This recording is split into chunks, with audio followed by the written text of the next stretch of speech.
Hi, Janet. Hello. How are you? I'm good. One second. Sure. Okay. I'm here to talk about the situation with Willie Cushing. Okay. I need to understand what happened I know. and why I wasn't know. informed about it. Well, I'm sorry that it happened the way it did. Was the coincidence that you were away was not intentional, and I apologize for that because I know it must be a shock for you. Yes. Why wasn't I informed? I left my emergency contact information. I thought about it. The decision was mine, and I decided against it. You were on vacation. Informing you, I don't think would have changed anything, and so I decided not to. But this has left a huge hole in my organization. Without Willie there, we need to come up with a plan. But first, I need to understand what happened. Okay, we will come up with a plan, and everything will be okay in that direction. Okay, what happened was very simple. As you know, we have the technology, and we have the right to review everyone's telephone and internet use records. And a big red flag came up on William Cushing. He had multiple irregular uses of the telephone. Everything was outside of the Bank Street business, and his use of the internet was abusive. Willie has been a great employee. Is this something that has just happened, or did the flag go up before I was gone? No, we've been reviewing records for a long time. HR and other departments have talked about the punitive action. We decided on it, and coincidentally and unfortunately, we decided to put it into action while you were away. So that's what happened. I was never informed of this prior to my leaving. Prior to your leaving, there was nothing for me to inform you about. What about the warnings? You said that it has been happening, that you've been looking at the records. I've been looking at records for everybody, everyone in your department and everyone in everybody else's department.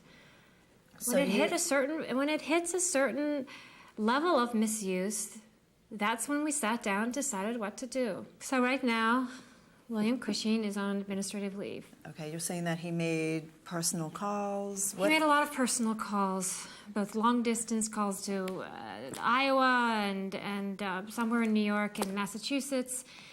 Look, Willie, everybody makes personal calls, okay? I don't have a problem with that. He's always done a great job. Personal calls, multiple personal calls, is improper use of company property, frankly. And it must work into someone's productivity. If you couple that with the amount of time you're spending, or he's spending on the internet. Whatever he's done has not impacted his performance. And I should be part of that decision, okay? I should be part of the decision whether or not he needs to leave. Then that's not going to change the records. It's not going to change his records. It's not going to change the policy that we have here as to what is proper and what's improper. It just doesn't sound right to me, okay? And we need to get him back. That's the bottom line here. And if we need to go higher in the organization I'm not going to change my decision. Happen, that's not a good precedent. And it's not a good precedent to look at someone's record and say, well, not him, but maybe someone else. I can see if he had performance problems, but he has no performance problems, okay? He doesn't need to be Let's talk about that, but let's talk about that after his leave. No, this is wrong. This is simply wrong. Lynn? And I wasn't informed about this. He is not the only person whose records have been looked over. Somebody else in my organization? Yes, you. Who? Oh, my records? Your records have been also reviewed. Yes. And what are you saying?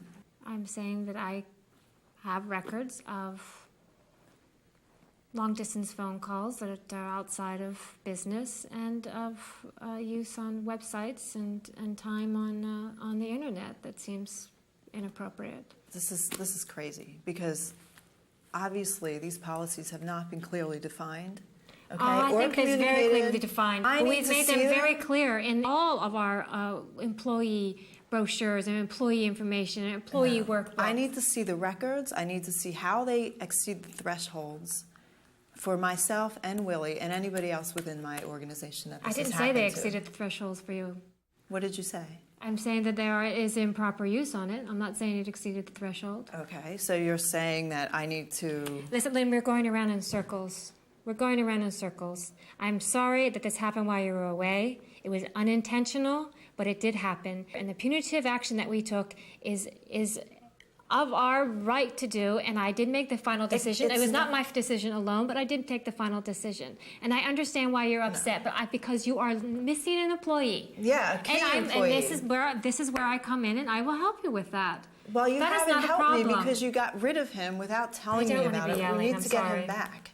Okay, we need to get him back, and obviously we are not agreeing here, you and I, No, right? we're not bumping agreeing. heads. So let's have another meeting and talk about how we're going to help out your team. No, we need to take this to your manager. Okay, we need to take this to somebody else who can get him back, because I'm not buying this. I feel that the meeting didn't go very well with Janet.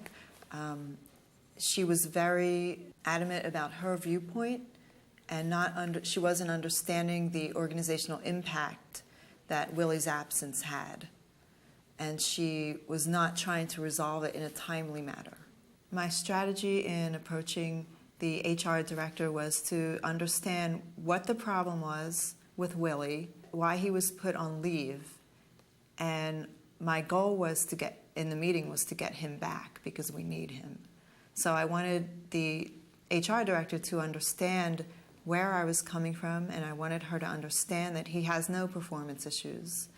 And I wanted her to understand the urgency of getting him back quickly. I definitely think that the HR director was trying to intimidate me by telling me that my records were in question as well. I do not think that intimidation is a successful tactic. I don't think that the company's policy is justified because there was no performance issue involved here. I can understand if there's excessive phone use in terms of budgetary reasons. I could see sitting down with the employee and explaining that to him, but certainly not making him leave. I don't think that I should have managed Willie differently because I don't think that there's really a problem. I think there's something else going on. My next action is to go to Janet's manager because I need to resolve this very quickly. I would hope that he would understand the impact that it's having on the organization. I also am upset that I wasn't consulted. That's a huge issue. That I don't understand why that happened. And he needs to understand that. I will address this policy with the rest of my team because I don't want this to happen to anybody else. And if HR is going to continue to look at people's records without consulting me on it, I need to be prepared for that. I feel comfortable asking my team not to make personal calls and not using the internet if it's within a reasonable threshold. I agree with that policy to some degree.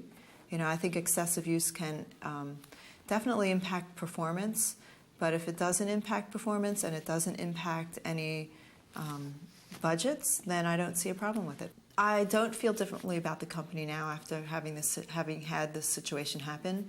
I do feel differently about HR and the way that they administer their policies without informing or consulting the managers on what's going on. That leaves me with a bad taste in my mouth, but I don't have a bad taste for the company as a whole.